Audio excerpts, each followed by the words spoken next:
Bueno, seguimos en Entre Líneas. Después de hablar del primer bloque del tema político, vamos a empezar a hablar también y analizar la cuestión económica, que por supuesto tiene muchos ribetes en las últimas horas. Entre ellos el dólar, ¿no? Que ha vuelto Sí. a ganar protagonismo. Cada tanto se despierta y es protagonista de la escena económica en la Argentina. Bueno, 319 el Blue. 3.19 el Blue ha dado un salto importante en esta semana, en estas primeras 4 jornadas.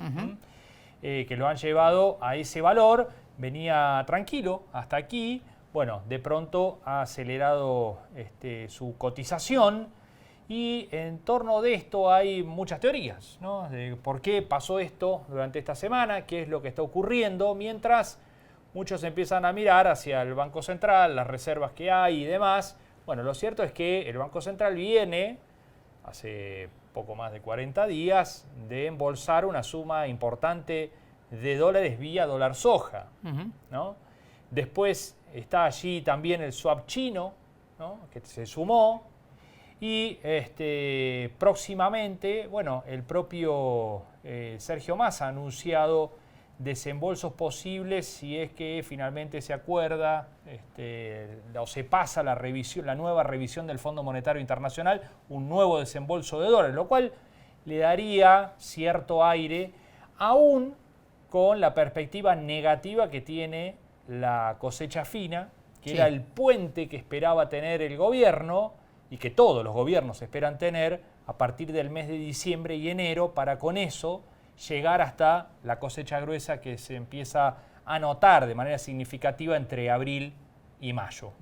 Bueno, ese puente del trigo está medio roto, porque básicamente la perspectiva que hay de cosecha es muy menor a la del año pasado, por lo cual el remanente exportador de esa nueva campaña que empieza a levantarse a partir de ahora va a ser mucho más insignificante que el de la campaña anterior. ¿Hablamos con Aracre? Vamos a hablar con Antonio Aracre, que es docente de la Facultad de Ciencias Económicas de la UBA, que tal vez sea la parte menos conocida de Aracre, Claro, que se lo conoce mucho más por ser el CEO de Syngenta para Latinoamérica Sur y que en las últimas semanas anunció que iba a dejar ese lugar en la multinacional, lo cual, bueno, generó toda una serie de especulaciones porque ha levantado mucho el perfil también Aracre en los últimos meses, especialmente sus redes sociales, ha comenzado a opinar mucho sobre la realidad económica y no es tan común este rol, e incluso él lo justificó en su momento, como que era necesario que los empresarios empiecen a dar sus opiniones abiertamente. Bueno, esto generó toda una serie de especulaciones sobre qué irá a hacer Aracre a partir de ahora y por qué deja su rol en Syngenta. Bueno, lo vamos a saludar porque hoy además escribió una columna en donde menciona cierto tufillo a una corrida cambiaria que están alimentando algunos sectores en este momento, a partir del dólar blue. Bien. Antonio, ¿cómo va? Buenas noches. Buenas noches, ¿cómo les va? Bien, muchísimas gracias por atendernos y por estos minutos. Bueno, vamos a empezar por esto último, por la columna y la mirada sobre este tufillo que dijo, así lo definió, a cierta corrida que están como queriendo alimentar ciertos sectores, aunque ahí mismo desglosa una serie de argumentos por los cuales no estarían dadas las condiciones para una corrida cambiaria. ¿Nos cuenta? Bueno, mira, en principio te diría que no hay elementos objetivos para evaluar que este crecimiento de los dólares financieros que estamos observando en la última semana responde a una corrida. Cuando mirás el porcentaje de incremento del dólar MEP, el contado con liqui y el blue, no es muy diferente a lo que ha ocurrido con el dólar oficial. Ni hablar si comparás esto hablando de noviembre, pero si comparás el año, desde el principio de año hasta hoy, te diría que todos los dólares financieros incluso han aumentado por debajo de la inflación, con lo cual tendrían espacio para crecer un poco más y aún así que eso no represente ninguna corrida cambiaria, sino simplemente un ajuste de expectativas vinculados con lo que es lo que se piensa que va a ser la inflación del periodo. Pero además se lo vincula mucho a esta pseudobomba o como se lo quiera plantear digamos, de la bola de nieve que se ha construido De la en su deuda en momento pesos, con ¿no? los nevados. Claro. ¿Cómo? De la deuda en pesos, se insiste mucho con ese concepto, ¿no? Exactamente, exactamente. Hoy se llaman les leaks, pero digamos, esto viene de muchos años. Y es verdad que es un problema, tiene un problema de sustentabilidad a largo plazo, esa deuda, pero tiene muy poca chance de ser dolarizada. ¿Por qué? Porque el 50% de las tenencias de esas LELIQs son organismos estatales, empresas públicas, el PAMI, y otras instituciones del Estado, que obviamente no se van a tirar un tiro en el pie dolarizando sus carteras. Mm. Y el otro 50%, prácticamente en su totalidad, son bancos que responden a colocaciones hechas por empresas.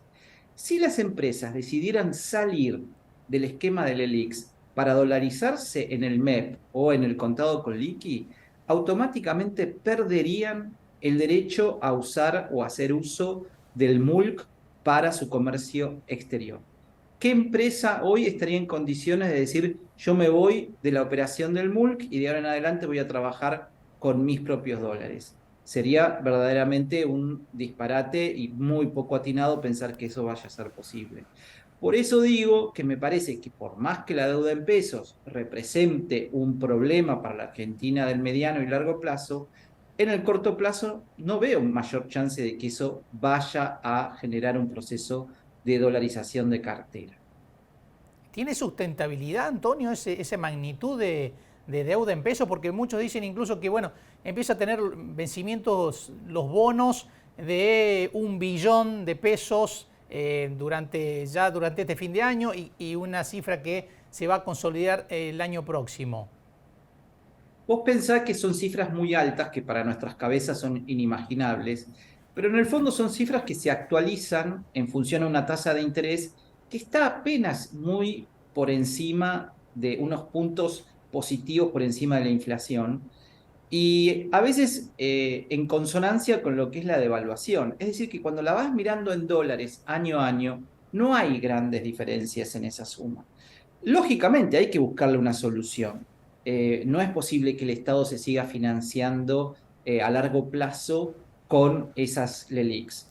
Pero tampoco es sustentable que lo haga con bonos en dólares, ni tampoco es sustentable que lo haga pidiendo un préstamo internacional con el Fondo Monetario, un nuevo préstamo internacional como se hizo en el 2018 con el Fondo Monetario Internacional. La solución definitiva es terminar de pulir el presupuesto para que, reforzando la recaudación fiscal, haciéndola más eficiente y eficientizando el gasto público para que el Estado esté presente donde tenga que estar y no lo esté donde no sea necesario, podamos equilibrar las cuentas y no necesitar financiar una nueva masa de déficit con LELIQs o con letras del Tesoro. Ujú. Antonio, volviendo a la columna, decía que hay sectores interesados en que se produzca un salto devaluatorio. Te lo pregunto además porque siempre que se rumorea esto se mira para el lado del campo, de la agroindustria y demás, siendo un CEO de una multinacional vinculada al campo, ¿no? Pero eso sería normal, digamos, si un sector cuya rentabilidad está asociada a el tipo de cambio real eh, quiere una devaluación, me parecería absolutamente razonable. Es como lo mismo que los empleados en relación de dependencia quieren una base imponible del impuesto a las ganancias más alta para no pagar impuesto a las ganancias. Es decir, cada sector social busca proteger sus ingresos de la mejor manera posible. Ahora, cuando yo hablo de tufillo, me refiero más a un tufillo político, Ajá. digamos, a esta cuestión de instalar el cuanto mejor peor, el que todo se va a producir un desbarajuste, una crisis económica, política o social, donde alguien o un grupo de gente va a tener que rescatar a la sociedad. A esto me refiero por tufillo, ¿no? Ujú. A una situación que ya hemos vivido en otras épocas en Argentina, donde se utiliza una crisis económica para transformarla en una crisis política. Esto que puede tener una intencionalidad política, yo tampoco le veo ningún sustento, porque la verdad es que el ministro tiene muchas herramientas en su caja, no en su caja física, sino en su caja de herramientas Como mental ministro. Claro, para poder acudir. Ha negociado 5.000 millones de dólares con el swap de China. Está haciendo algo parecido con Brasil para gestionar un crédito puente y poder de alguna manera utilizarlo para las importaciones con Brasil. Se habla de la posibilidad de tener una segunda reversión del dólar soja, tal vez en diciembre o enero, más un sobrante significativo que aún tenemos de la primera versión del dólar soja, más un adelanto que haría el Fondo Monetario Internacional de la cuota parte del préstamo que correspondería que recibamos antes de fin de año en función al cumplimiento de las metas del tercer trimestre. Cuando uno suma todo eso, podríamos llegar a tener en enero reservas netas por algo así como 20.000 millones de dólares. Eso es un valor lo suficientemente atractivo como para que incluso el ministro se anime a ir un poco más allá y pueda articular un plan de estabilización algo más ambicioso que precios justos, que no digo que no sea un buen comienzo, pero que tal vez necesite ser reforzado por algunas iniciativas adicionales que blinden el proceso inflacionario por el lado del mercado cambiario, por el lado de las tarifas, por el lado de salarios y por todos los precios de la economía y quizás no solamente por los 1.500 que se han acordado. Antonio, entonces en este contexto que usted está describiendo, ¿no es desatinado este pronóstico o esta expectativa que planteó el ministro Massa con respecto a la posibilidad de que la inflación vaya hacia un 3% o es un objetivo demasiado ambicioso como señalan muchos analistas? Yo diría que es un objetivo ambicioso cuando uno ve cuánto es la inflación hoy, ¿no? También lo veo como un objetivo ambicioso si lo pienso como que la única herramienta para llegar a ese 3% sea precios justos. A mí me parece, no tengo información, es pura intuición, que todo lo que está armando el ministro con la búsqueda de reservas adicionales en China, en Brasil, en el Fondo Monetario, eventualmente con la soja remanente en los hilos, pueda permitirle instrumentar nuevas iniciativas que sumadas a las que ya están, puedan conducirlo a ese 3, algo por ciento en abril. En ese complemento lo veo posible. Dos muy breves. ¿Puede haber nuevo dólar soja? ¿Qué cree? No tengo información, pero creo que sería una medida muy acertada para reforzar reservas.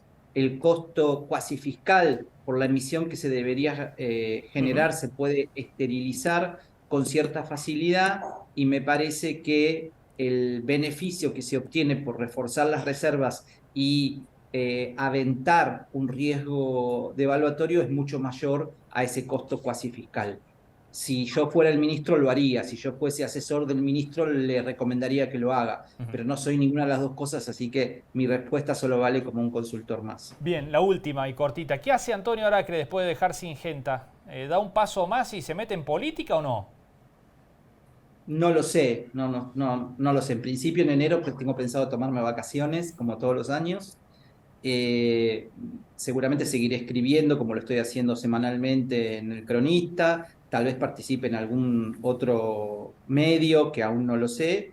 Y bueno, lo otro que vos comentás no lo descarto, pero no tengo ningún proyecto concreto como para que pueda darte algo de información ahora. Bien. Antonio, muchísimas gracias por estos minutos con nosotros. Bueno, gracias a ustedes, les mando un abrazo. Un gusto, Igualmente, como siempre. adiós. Igualmente.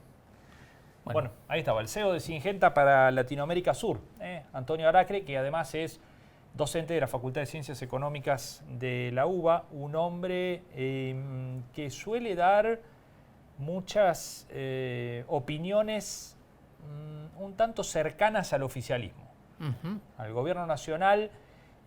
Tuvo mucha afinidad con Martín Guzmán en su momento. Claro. Hay muchas fotos de Martín Guzmán con Aracre en el despacho de Guzmán. Y reemplazado Guzmán en el medio por Batakis, pero finalmente por Sergio Massa, también comenzó a tener acercamiento con esta conducción del Ministerio de Economía. Por lo cual, la última pregunta de si iba a dar el paso hacia la política tenía más que ver con esto, ¿no? Si a esto que está expresando públicamente lo va a ratificar luego en el terreno político. Dijo, por ahora no tengo nada seguro, pero no lo descarto, dejando la ventana abierta, claro, naturalmente. Y el planteo también para desdramatizar algunas cosas, ¿no? Sí. Que hace Aracre. Hay diagnósticos muy negativos con algunas cuestiones en las que está avanzando el gobierno. Aracre tiene otra visión más benévola con respecto, ¿no?, a lo que está haciendo el gobierno, y además planteando la expectativa de que esta proyección que definió Massa, que habló de una inflación en torno al 3% en el 2023, 3% mensual, sí, por supuesto,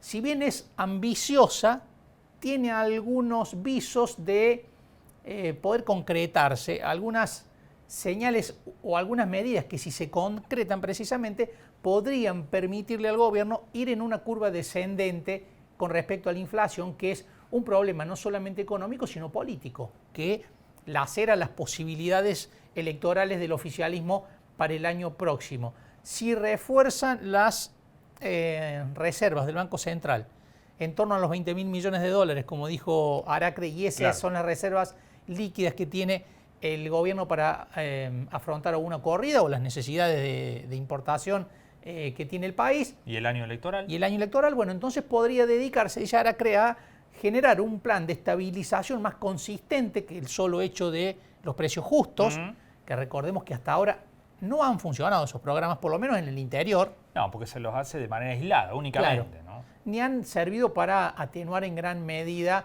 un índice inflacionario que claramente lo trasciende a todo este tipo de planes, de programas.